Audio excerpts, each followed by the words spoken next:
Hello everyone, welcome to my channel. Here, I mainly post reviews about literature and books. Though I may gradually create some content related to music and films as well. On September 2nd of this year, the end of a major historical event will mark its 70th anniversary. Anyone with some knowledge of history can probably guess it. The event is World War II. Indeed, both world wars were unprecedented global conflicts.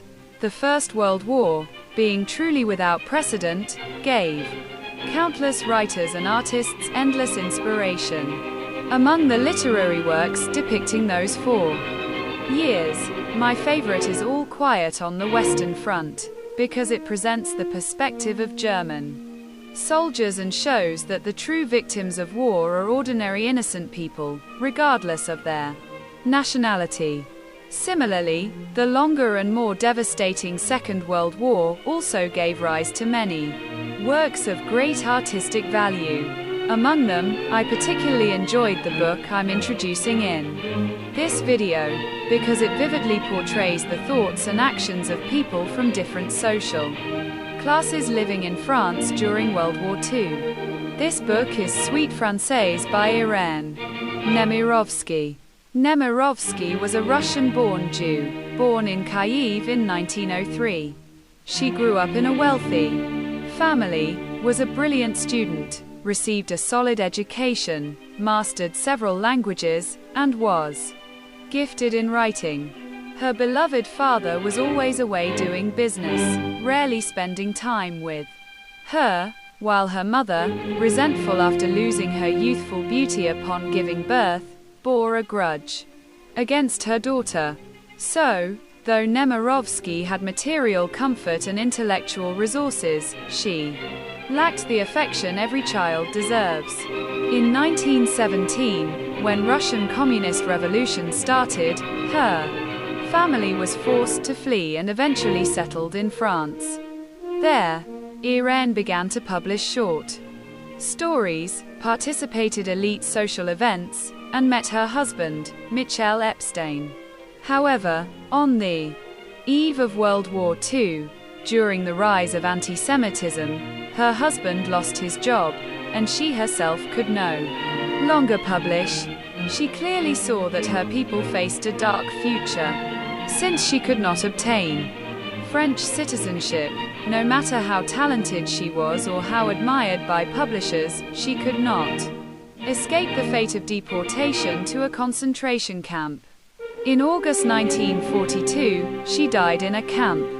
Her husband desperately wrote letters to try to save her.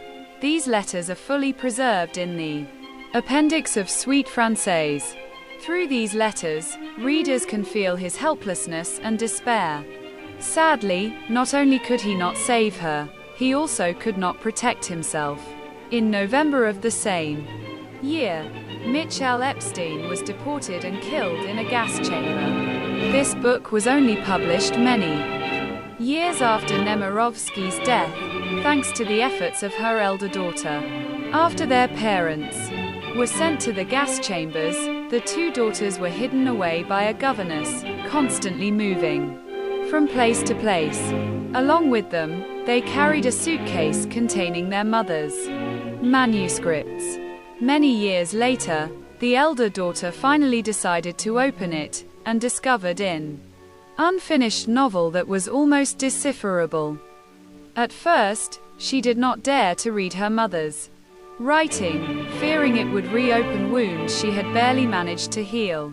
Instead, she deposited it in a French literary archive. Later, she painstakingly transcribed the handwritten manuscript, and, in 2004, with the help of a publisher, Suite Française was finally published, more than 60 years after it was written.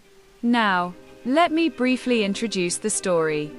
In Part 1, the author follows several storylines to depict people's feelings and reactions as they fled Paris.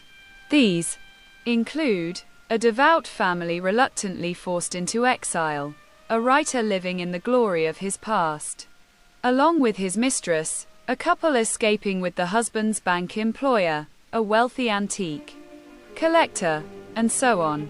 In Part 2, the Germans, as victors, live in the homes of French citizens.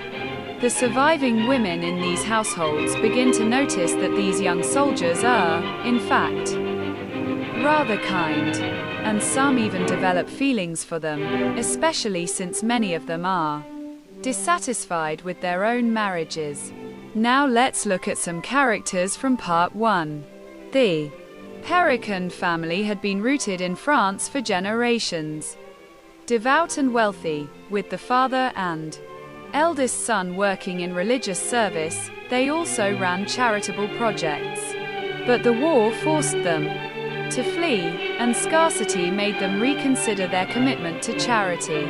As readers, we see that, after surviving the enduring tragedy, they only care about themselves, and have no genuine compassion toward others. The story of writer Gabriel Corte and his mistress Florence may reflect Nemirovsky's own experience.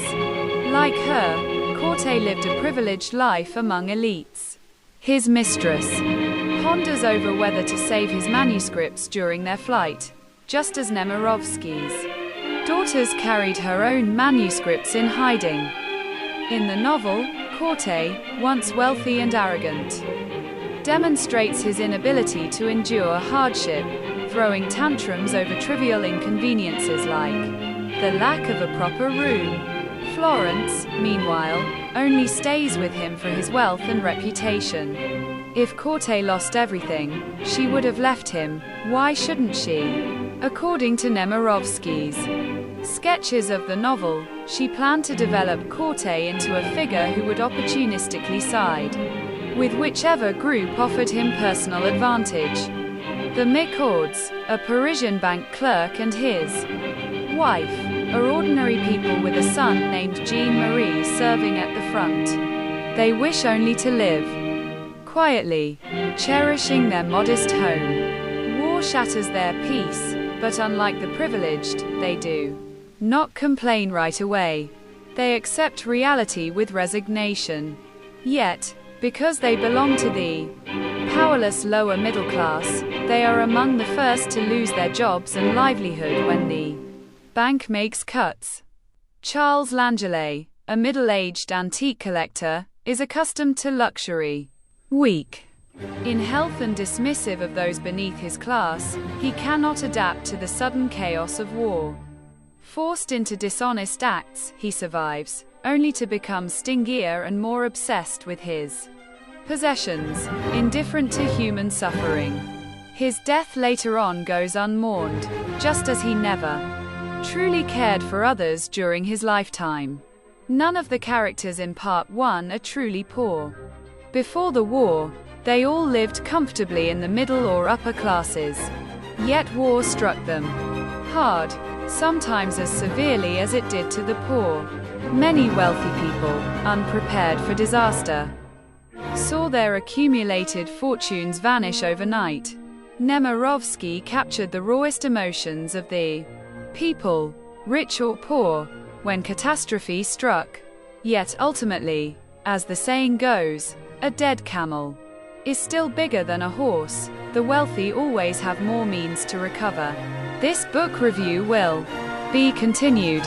In my next video, I'll analyze characters from the second part in more detail, explain the structure of the novel, and discuss its close connection with Beethoven's Fifth Symphony.